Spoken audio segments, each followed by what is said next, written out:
Voilà, on va reprendre notre cours sur les enseignements du Rav Kook concernant la terre d'Israël, l'importance de vivre sur la terre d'Israël et surtout le pourquoi de cette importance. On avait expliqué dans le précédent cours que la seule véritable manière, le seul véritable réceptacle qui pouvait nous préparer à s'installer sur cette terre et surtout à y rester est la Emouna. Encore une fois, je vous invite à réécouter le précédent cours pour mieux comprendre le cours d'aujourd'hui.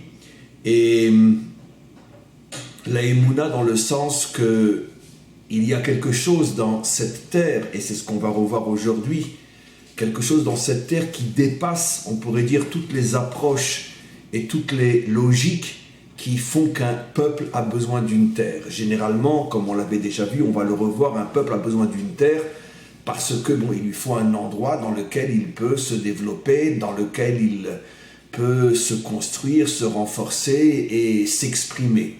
La terre n'est qu'un moyen, mais en vérité le but c'est l'expression et la construction du peuple. Le Rav explique qu'en ce qui concerne la terre d'Israël, ce n'est absolument pas l'approche que nous devons avoir par rapport à cette terre, parce que c'est exactement le contraire qui est vrai. La terre n'est pas un moyen, mais la terre est un but.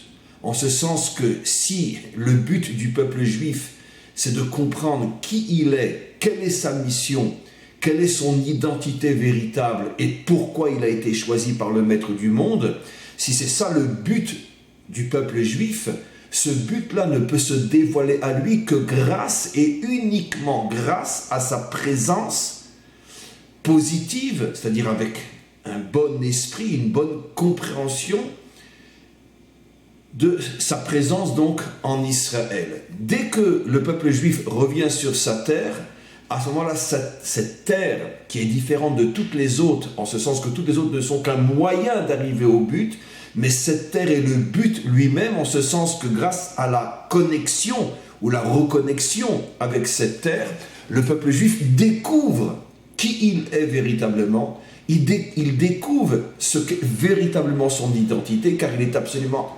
impossible d'avoir une identité juive authentique lorsque l'on n'est pas sur cette terre, même si on étudie la Torah toute la journée, même si on accomplit toutes les mitzvot, on arrive à développer la dimension spirituelle, même d'une manière authentique qui se trouve dans les juifs. Mais la dimension spirituelle n'est pas tout le juif. Le juif a aussi une mission à l'intérieur de son peuple et par rapport au monde entier. Il est évident que lorsque les juifs sont dispersés et qu'il y en a une partie ici, une partie ailleurs et aux quatre coins de la terre, aucun juif ne peut faire quelque chose pour son peuple, puisque le peuple est lui-même complètement disloqué. À combien plus forte raison que le peuple en exil ne peut rien faire pour l'humanité tout entière. Donc au maximum, chacun arrive plus ou moins, et encore, à construire son ego, ça veut dire sa seule et unique minuscule réalité. Et même s'il est un petit peu plus grand et qu'il arrive à avoir des dizaines, des centaines, des milliers d'élèves, ça n'atteint pas tout le peuple juif et encore moins les nations.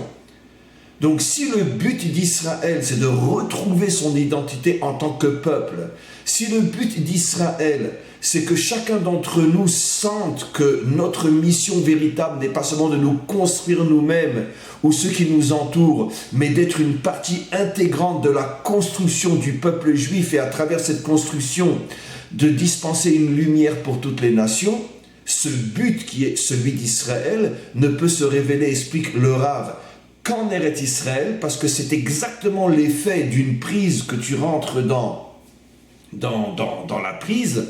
En français, c'est le même mot, la prise dans la prise. En hébreu, c'est le sheka dans le teka, donc ça change un petit peu. Donc, si tu veux allumer ton lampadaire, tu as besoin de brancher. Et dès que tu te branches, tu as la lumière. C'est exactement ça, l'effet Eretz Israël. Dès que Israël se reconstruit sur sa terre, à ce moment-là, il se branche à la prise et automatiquement la lumière jaillit en lui et il redécouvre qui il est. Dans le sens total du terme, pas seulement dans le sens religieux, j'étudie la Torah, je pratique les commandements, mais dans le sens de la mission véritable d'Israël, qui est le tikkun du monde, la réparation du monde, d'amener la délivrance dans le monde entier, pas seulement pour nous Israël, mais pour l'humanité tout entière, afin de pouvoir passer à la deuxième étape qui s'appelle le Olam Haba, le monde à venir, et encore et encore et encore des étapes. Donc cette étape d'arriver à la réparation et à la construction du monde n'est possible uniquement lorsque Israël est sur sa terre. En ce sens, tout juif qui aujourd'hui encore, je ne parle pas il y a 200 ans, il y a 300 ans, quand c'était impossible pratiquement de venir s'installer sur cette terre, mais aujourd'hui, dans la mesure où toutes les portes sont ouvertes, celui qui ne vient pas vivre ici en Israël, d'une certaine manière, consciemment ou non, refuse de jouer véritablement son rôle en tant que juif. Et d'une certaine manière, c'est une forme, consciente ou non, de trahison par rapport à la raison qui a fait que Hachem a choisi que tu serais juif. Donc si finalement tu vis uniquement comme n'importe quel autre homme, je parle d'un homme bien, non juif, qui a sa croyance, qui a sa morale, qui a sa vie familiale, et que finalement, qu'est-ce qui te différencie d'un autre?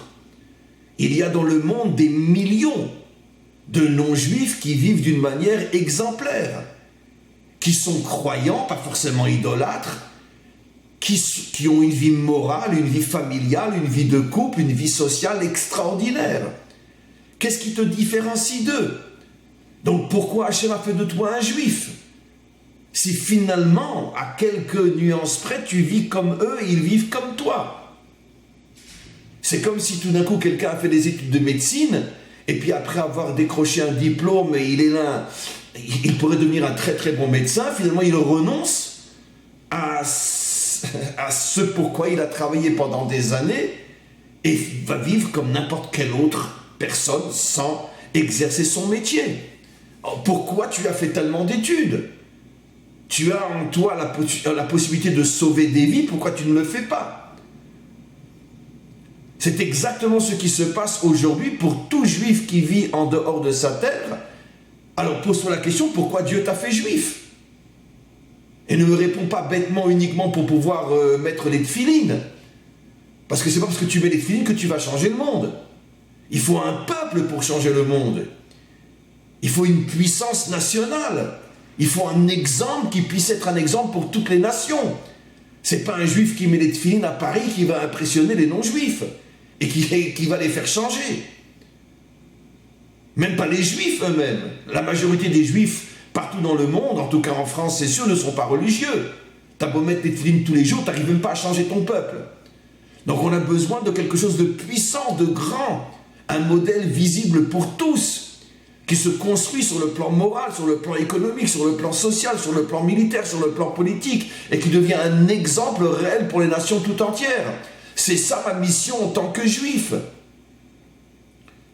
Donc si je ne viens pas vivre en Israël aujourd'hui, d'une certaine manière, je tourne le dos à ma mission, et c'est comme si je disais à Hachem, pourquoi tu m'as fait juif? Et encore une fois, ne nous piégeons pas dans l'absurdité de se dire, oui mais attention, je mange cachère. Parce que le maître du monde ne nous a pas demandé de manger cachère uniquement pour flatter notre ego. Il y a des raisons profondes à cela, qui sont le dévoilement d'une lumière qui sera celle qui réparera le monde. Alors évidemment, il y a des difficultés énormes à venir vivre ici, mais on est tous passés par là. Et c'était ça le cours de la semaine dernière, grâce à la Emouna, grâce à cette confiance que j'ai une mission, que ma seule logique et ma seule rationalité ne peut pas comprendre, je dois me lancer comme Nachshon qui est rentré dans l'eau, qui a ouvert la mer. Je dois avancer avec Emouna, avec confiance que c'est ma mission en tant que juif. Et si j'ai le courage de faire quelque chose de difficile, de venir m'installer sur ma terre avec cette conviction que je réalise à ce moment-là mon rôle de juif, à ce moment-là, c'est sûr et certain, comme on l'a tous vécu, que malgré les difficultés, Hachem nous ouvrira des portes inimaginables et on aura une réussite dans tous les domaines qui dépassent l'entendement sur cette terre. C'est ce que chacun d'entre nous vit parce qu'on a traversé ces difficultés, mais on s'est renforcé dans une émouna inimaginable. Et aujourd'hui, comme je le dis toujours, sans la moindre hésitation, Si quelqu'un venait me proposer, il me disait, Chaim, regarde, je te donne 100 millions d'euros, rien qu'accepte de quitter ta terre pendant 1 an, je ne parle même pas pour toujours, 1 an, et tu reçois 100 millions d'euros, je vous affirme devant Hachem, je lui dis même, ne me tente pas parce que tu as perdu d'avance, je dis à Hachem, 100 millions d'euros pour quitter ma terre pendant 1 an, je ne comprends même pas la question. Je ne comprends même pas la question. Je n'ai même pas besoin de faire un effort. Parce que comment je comprends la question? Est-ce que tu es d'accord de cesser de vivre pendant 1 an, je te donne 100 millions? Non, je n'ai pas envie de mourir pendant 1 an pour 100 millions. Je préfère vivre avec 1000 euros par mois plutôt que de mourir avec 100 millions d'euros. Voilà ce qu'on ressent tous après avoir traversé toutes les difficultés qui ont ouvert les portes de la bénédiction qui nous tient ici sur cette terre aujourd'hui et qui nous donne le sentiment profond de faire quelque chose pour notre peuple et l'humanité tout entière. Alors on va continuer. Le Rav va reprendre justement cette notion maintenant en fin de texte et il va rajouter quelques nuances. Et on va d'abord lire le texte, le terminer, le premier texte, et après on expliquera. Le Rav revient et dit, Amar Shaval Davar Eret Israël, tout celui qui pense que la terre d'Israël, chez Irak Erech Chitzoni Kede Hamadat Agudat Aouma, comme j'ai expliqué, qui n'est qu'un moyen d'arriver à la formation d'un peuple, comme la France pour les Français, l'Allemagne pour les Allemands, la Belgique pour les Belges. C'est pas la terre en tant que telle, il n'y a pas, on pourrait dire, un lien spirituel, un lien métaphysique, un lien divin entre le français et la France. C'est bon, ce que la Providence a choisi comme endroit pour que la France existe. C'est un moyen. Exactement de la même manière que si je suis un menuisier, j'ai besoin d'un marteau, j'ai besoin d'une scie, j'ai besoin de quantité d'instruments. Mais c'est pas eux, c'est uniquement un moyen. Une fois que j'ai fini mon travail, je les remets dans ma trousse et celui chez qui j'ai travaillé vient et me donne à moi le salaire, pas à ma trousse d'outils. C'est qu'un moyen. Et demain, si je trouve une plus belle trousse d'outils, je changerai de trousse. Je ne suis pas attaché, on pourrait dire, ni moralement, ni spirituellement à mes outils. Ça, c'est le cas de pratiquement tous les peuples sur Terre. C'est sûr qu'ils aiment leur terre, mais il n'y a pas de relation, on pourrait dire, métaphysique, spirituelle avec la terre. Il n'y a pas de lien divin avec la terre. Chez nous, c'est tout le contraire. D'ailleurs, toutes les nations appellent cette terre la terre sainte. Eux-mêmes ne se rendent pas compte qu'ils disent exactement ce que le Rav Kook dit. Puisque même un non-juif appelle cette terre la terre sainte. Donc tout le monde comprend que cette terre est bien plus que toutes les autres terres. C'est pas un moyen, c'est un but. C'est le moyen de nous permettre d'arriver au but. Et le but, c'est la connexion avec Hachem. Et que cette connexion avec Hachem, elle est dans la terre elle-même, dans la terre d'Israël. Donc encore une fois, le Rav dit, tout celui qui pense que cette terre est comme les autres terres,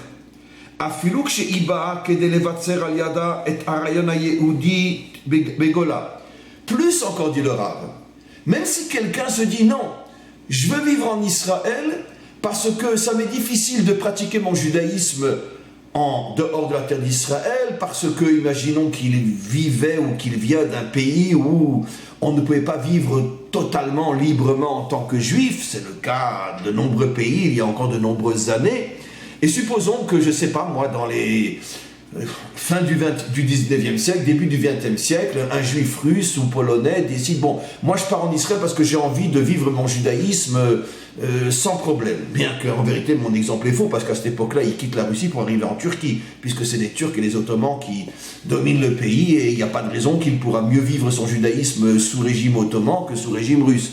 Bon, je ne sais pas, bon, mais vous comprenez l'idée. Si quelqu'un se dit, moi, je veux vivre en Israël parce que je veux pouvoir affirmer mon judaïsme à part entière. Même ça, le Rav dit que c'est faux. C'est pas encore la vraie raison. Je reprends. Kedé lishmor et tziviono ayanu begola. Kedé lishmor et tziviono ulametz et aimuna vayira vachizuk shel mitzvot amasiot betzura aguna.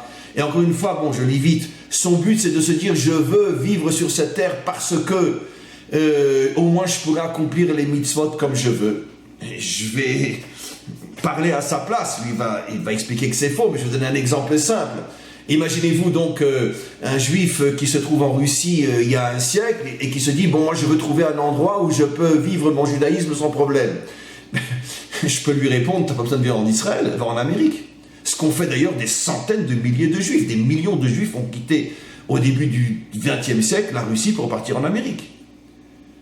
Et effectivement, ils ont là-bas trouvé une terre où jusqu'à aujourd'hui, je ne dirais pas jusqu'à demain, parce que demain ça va être l'Allemagne nazie, l'Amérique, et vous verrez, je ne me tromperai pas, et tout le monde dira « Waouh, le Rav Lubavitch était un prophète ». Non, je ne suis pas un prophète, j'ai simplement un minimum de bon sens, et que je sais, à partir de la Torah, que l'histoire se répète sans arrêt, et là où les Juifs sont le mieux pendant des décennies, c'est là où ils vont être le moins bien, malheureusement, pendant des drames et des drames.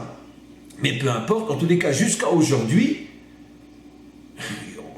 on ne peut pas vivre mieux son judaïsme qu'en Amérique. Je dirais peut-être encore mieux qu'en Israël, puisque tu as la liberté absolue de t'exprimer en tant que juif comme tu le veux, mais tu as aussi beaucoup plus de moyens matériels, beaucoup plus de confort, donc ton judaïsme, tu le vis à un niveau, waouh. Et c'est pour ça d'ailleurs que on pourrait dire qu'il y a beaucoup plus de juifs orthodoxes aux États-Unis qu'il y en a en Israël. Donc, viens pas en Israël, viens aux États-Unis, c'est ce à quoi le Rav fait allusion. Tu ne peux pas dire que la terre d'Israël, c'est uniquement le moyen qui te permettra de t'exprimer librement en tant que juif. Car il y a toujours eu dans l'histoire des endroits où un juif pouvait être, même en dehors de sa terre, et vivre très fièrement et très ouvertement en tant que juif. Donc ça ne peut pas être ça aussi le moyen, la raison pour laquelle on a besoin de cette terre. Donc, ni pour former un peuple, comme la France aux Français, ni pour s'exprimer en tant que juif sur le plan religieux, parce que dans ce cas-là, va à Monsey, va à Manhattan, va à Los Angeles, va à Miami, t'as pas besoin de venir à Jérusalem. Et même aujourd'hui, va en France. T'as pas besoin de venir en Israël, reste en France, il n'y a aucun problème. Ces derniers temps, il y en a qui disent qu'il ne faut plus sortir avec une kippa sur la tête, mais bon, mais on va dire jusqu'il y a 10 ans, jusqu'il y a 20 ans, heureux comme un juif en France. Tu n'as pas besoin de venir en Israël si c'est que pour accomplir ton judaïsme. Le Rav répond « En la aperi araou il kiyum » Tout celui qui a cette approche de la terre d'Israël est en train de planter, dit le Rav, une graine qui donnera des fruits qui pourriront. Ça veut dire qu'il n'y a pas de kiyum, il n'y a pas d'avenir à cette vision et à cette approche de la terre d'Israël. À chaque fois que le peuple juif a pris cette terre pour une terre, comme les autres, les Jordaniens ont la Jordanie, les Belges ont la Belgique et les Juifs ont Israël. Plus encore, dit le Rav, à chaque fois que les Juifs se sont dit cette terre c'est au moins l'endroit où je peux mettre une kippa sur la tête et on me fout la paix, on ne me traite pas de sale juif, même cette approche-là, qui est pourtant une approche plus élevée car c'est une approche religieuse, même elle donnera naissance à des fruits destructeurs qui détruiront ta présence en Eretz Israël, dans la terre d'Israël. Voilà ce que dit le Rav. Et il ne s'est pas trompé. Parce que lui, même s'il a vécu il y a un siècle, il parle après des millénaires d'histoire juive. Et tout celui qui lit le Nar, la Bible en français, voit très bien qu'à chaque fois que notre peuple est redevenu un peuple comme les autres. Je ne dis pas comme les autres dans le sens qu'il ne mange pas kasher, il ne fait pas Shabbat, je ne parle pas de ça. Mais comme les autres, avec la même approche de la terre et du pays, il y a eu la destruction et l'exil. À chaque fois. À chaque fois que notre peuple s'est mis en tête de vivre juif, mais avec la même approche nationale que les autres nations, tout de suite, chorban, destruction et exil. Le Rav ne se trompe pas. Il y a quelque chose de différent dans cette terre que si tu ne te connectes pas à cette différence, tu n'as aucune chance de pouvoir vivre et survivre sur cette terre. Elle te rejettera. Comme dit la Torah, la terre vomit ses habitants. Mais c'est exactement ça. Ça veut dire quoi vomir? Comment la Torah, c'est un verset. La Torah dit la terre vomit ses habitants. Ça veut dire pourquoi on vomit? Parce qu'on a mangé quelque chose que le corps n'accepte pas. Et bien c'est ça l'image de vomir ses habitants. Lorsque le peuple qui se trouve sur cette terre a une compréhension de la terre qui est complètement erronée, la terre ne supporte pas ce peuple, elle le rend malade et elle le vomit. Partez en France, partez en Russie, partez au Maroc, foutez-moi la paix. Je ne suis pas la terre, Que vous pensez? Ben, donnons un autre exemple très simple.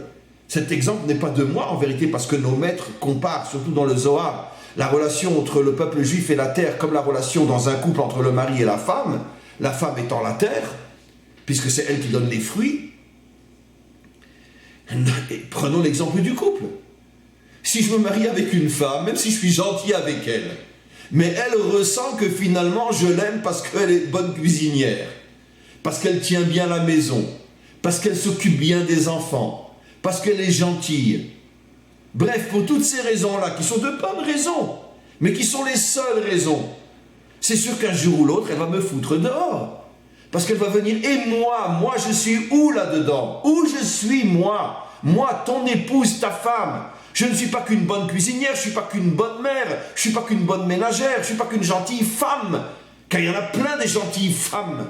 Je suis ton épouse, où est ma place en tant qu'épouse? Eh bien, c'est exactement ça l'idée. Tu peux donner toutes les bonnes raisons à ta présence ici en Israël. Mais si tu ne trouves pas la bonne, un jour la terre te dira, et moi? Où je suis moi là-dedans? Où je suis? Continuons. Ce texte est... Wow. Je ne sais pas comment remercier Hachem de nous avoir donné des maîtres d'une telle dimension. Wow. Incroyable. Il explique qu'il y a Yesod ou Raoua Be'erer Eitan HaKodosh Shel Israël. Toutes ces raisons que je viens d'évoquer, dit le Rav, la construction nationale, même la construction religieuse, c'est pas de moi, c'est de lui.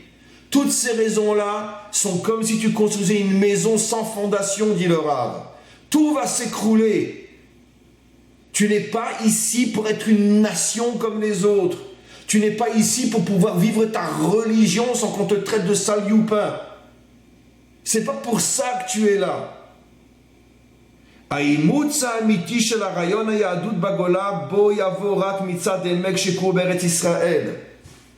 Tous les juifs qui sont dispersés de par le monde, dit le Rav, ne comprendront véritablement ce qu'est le judaïsme, excuse-moi du mot mais je traduis en français, que lorsque nous serons revenus sur notre terre. Personne, absolument personne, strictement personne n'est capable de dévoiler, de comprendre, d'exprimer, d'enseigner véritablement ce qu'est l'identité juive tant que nous ne serons pas revenus sur notre terre avec la bonne approche, dit le Rav. Incroyable.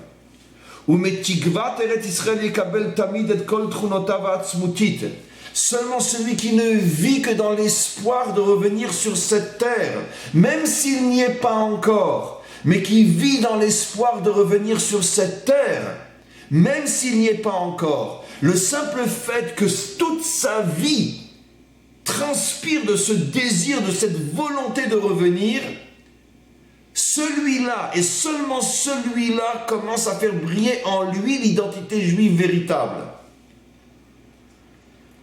Mais si tu vis en Gola, même si tu as une super barbe et un super chapeau, et que bon, une fois par an, tu dis les Shana Abba Yerushalayim, et 2 ou 3 fois par an, tu viens faire un petit voyage ici en Israël, etc. Mais dans ta vie de tous les jours, tu vis plus du tout avec ce sentiment qui te remplit, avec ce désir, avec ce languissement. Mais où je suis, je veux partir, je veux partir. Si tu ne vis pas comme ça, dit le Rav, tu n'as aucun lien avec le judaïsme authentique. Aucun lien. On continue. Tzipiyat Yeshua ikoar ha'ma'amid shel hayadut hagalutit. Il termine ce texte par une phrase bouleversante. Va'hayadut shel Eretz Israël hi Yeshua atzma. Il dit, il n'y a que deux manières de vivre un judaïsme authentique. Si tu es en dehors de ta terre, tu ne peux être un juif authentique que si, je reprends les mots, Tzipiyat Yeshua ikoar ha'ma'amid shel hayadut hagalutit. Si tu es un juif en galoute et que ton judaïsme est un judaïsme galoutique, la seule chose qui te permettra de sortir de cet esprit galoutique, qui n'a rien à voir avec la Torah que tu étudies et les mitzvot que tu accomplis. Tu peux étudier la Torah, accomplir les mitzvot et être un juif complètement galoutique dans ton étude, dans ta pratique des mitzvot. Quelle est la seule chose qui va te sortir de là? Il explique, c'est que tous les jours, 24 heures sur 24, tu ne sois rempli que d'une seule et unique préoccupation. Je veux revenir sur ma terre. Derech Agav, en passant, traduction française, ça a été la manière de vivre dont ont vécu deux géants qui étaient le Gaon de Vilna et le Baal Shem Tov, qui ont été les premiers géants de l'histoire plus ou moins contemporaine, il y a 300 ans, à comprendre que c'était fini, on ne doit plus, on ne peut plus vivre en dehors de sa terre. C'est eux qui ont envoyé pratiquement tous leurs élèves et les plus grands, ils leur ont dit « Partez en Israël ». Eux-mêmes ont quitté le Gaon de Vilna, la Lituanie, le Baal Shem Tov, l'Ukraine, sont arrivés jusqu'à Istanbul.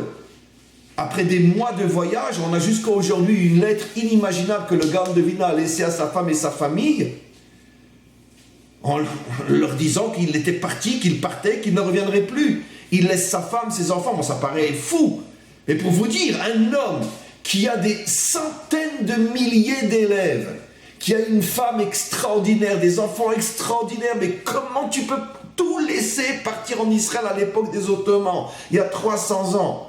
C'est pas la preuve que cet homme-là ne pouvait pas vivre, ne pouvait pas respirer sans la terre d'Israël.